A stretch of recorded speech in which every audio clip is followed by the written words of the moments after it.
So I use this pattern to make this dress.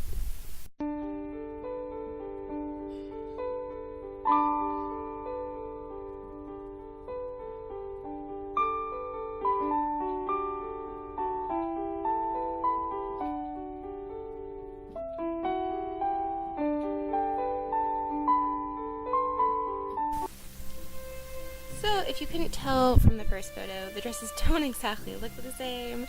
So this is another edition of Marie using pieces from a pattern and then drafting some of her own pieces. I use bodice pieces 1, 2, and 3 from Simplicity pattern 2, 5, 8, 9 to make my bodice, and here I am cutting out those pieces from a tan wool.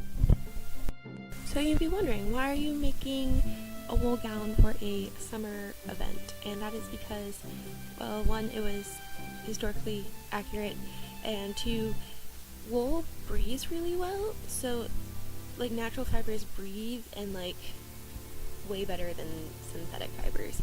So it makes you, like, if you wear natural fibers like linen or cotton or wool, it's way cooler than if you wear some like polyester blend. I did make one modification while cutting out pattern piece 1, and that is that I didn't cut it on a fold because I wanted this dress to open in the front.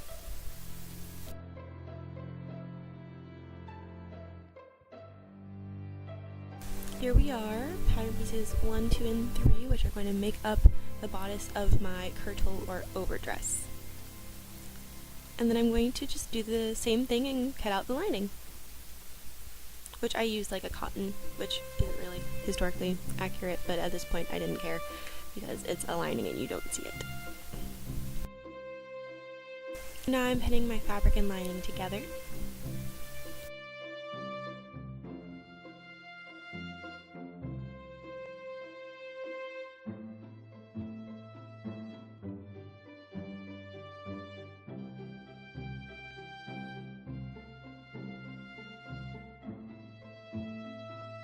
Is any sewing project really complete without a furry helper?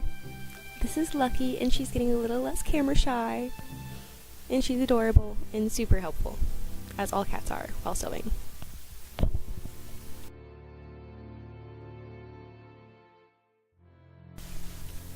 Here I am creating boning channels. I did one right where the dress opens and closes, and then I did one diagonally across the bodice. This really helped the dress hold its shape the way I wanted it to, which was great.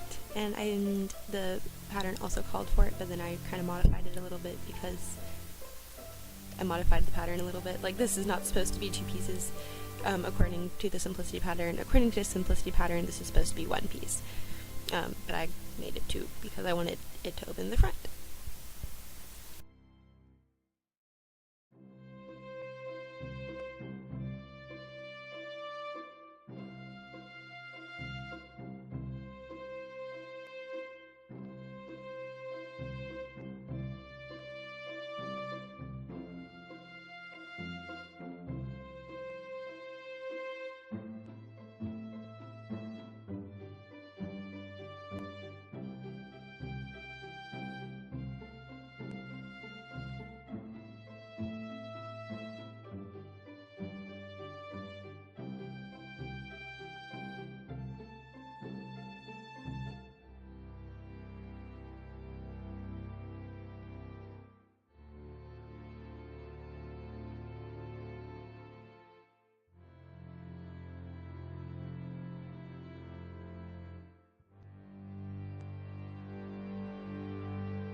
I am sewing the boning channels with a zipper foot on my sewing machine.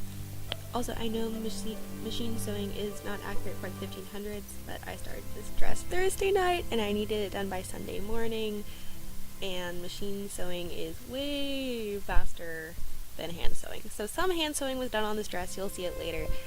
A lot of it was done by machine. But that's just my life, like, I don't have time to hand sew everything, even though I would like to.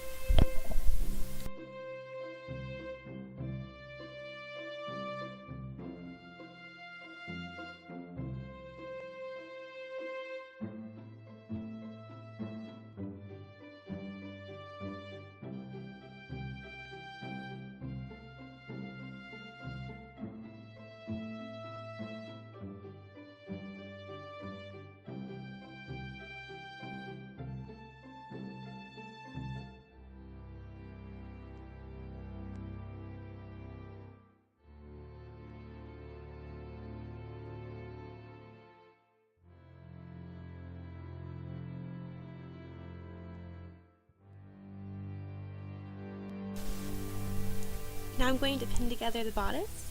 The pattern says the dress should lace up the back, but since I want my opening to be in the front, I'm going to sew up the two back pieces together.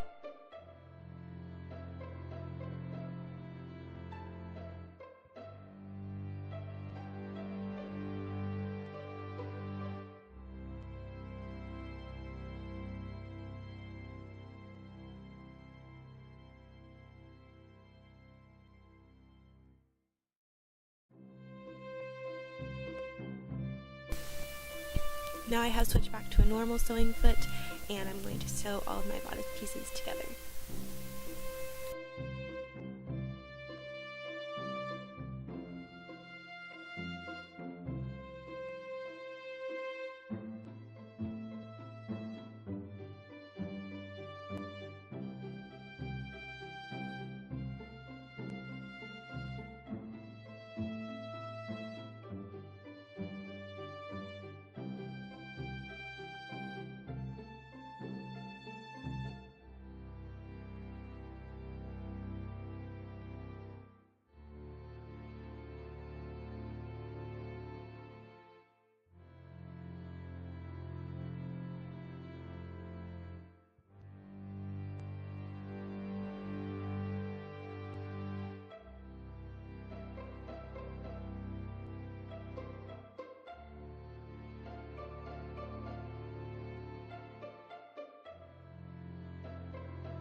Now I am going to hand sew the shoulder strap over to the front bodice piece.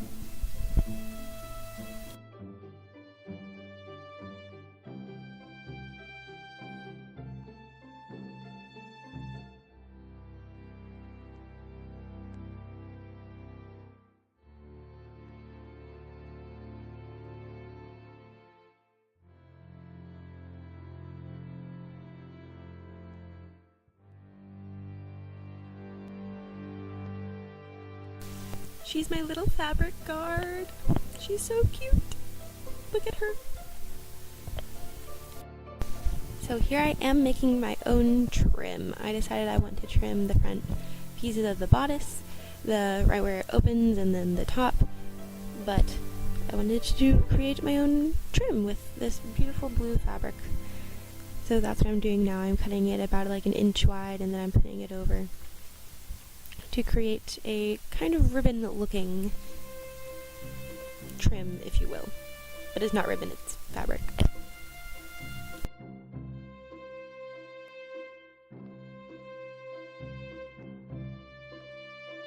Now I'm going to hand sew on the trim that I have created. And I'm sewing it right down the front, where I have just put some boning. I'm going to, this way, you know, you use hand sewing because it creates a different look than machine sewing, so when it's something very visible or very obvious and that it should be hand sewn, then I do it sometimes. But this Renaissance gown is really more historically inspired. It's not necessarily historically accurate. I try to be as accurate as I can in most things to create like the look of the period, but sometimes, you know, things get sacrificed. And this is one of those cases where some things were sacrificed because I just didn't have time. Because I tried to create this gown in like 2 days while working. So that was fun.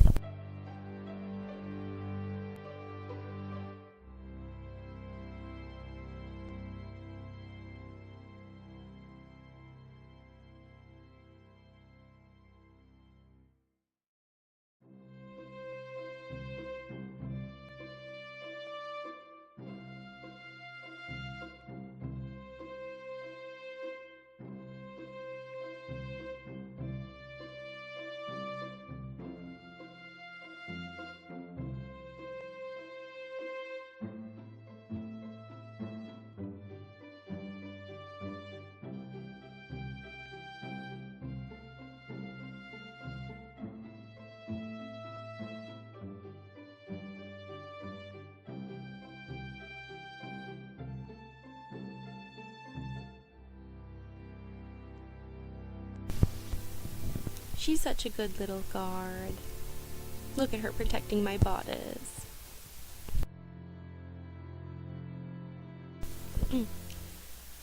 For the skirt, I drafted my own pattern. It was very simple. I just took my waist to floor measurement and then I cut 2 fabric panels of that length.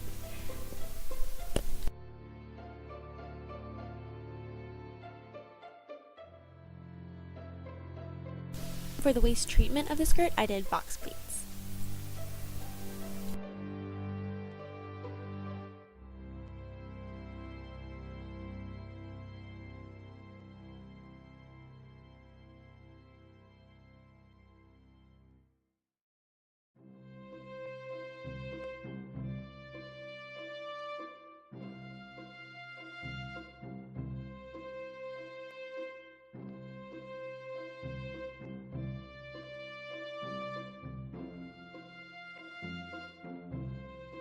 So I decided to machine sew the box pleats, and then I'm going to hand sew the skirt to the bodice. This is just so that I don't lose the box pleats, so it's kind of like a preliminary structural making sure the box pleats stay where the box pleats are supposed to stay.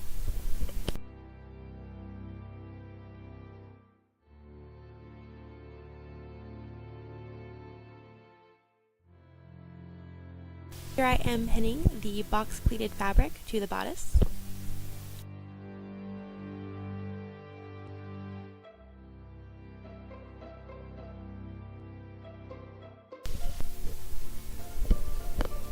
Now I'm going to hand sew the skirt to the bodice. You can see that I fold the skirt over on where that first line of thread is that secures the box pleats, so then it creates a nice finished edge.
So I was going to have the dress lace up the front, but then I didn't have time to make all the little hand-sewn eyelets that I would need to do, so then I decided that hook and eye tape was the way to go, because it was way faster to do.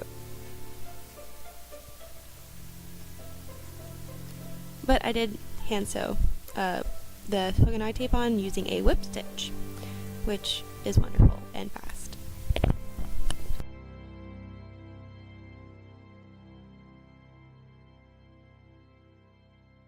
Then Lucky decided she wanted to wear my dress, but it didn't exactly fit her.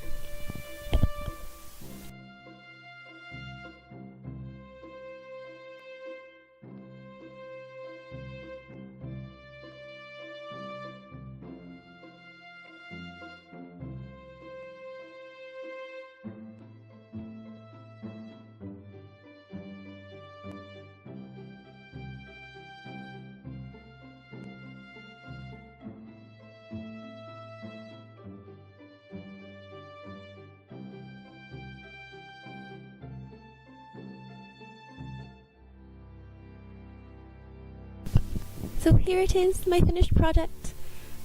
I was really happy with how it turned out. I felt like a little fair maiden the entire time, and it was great.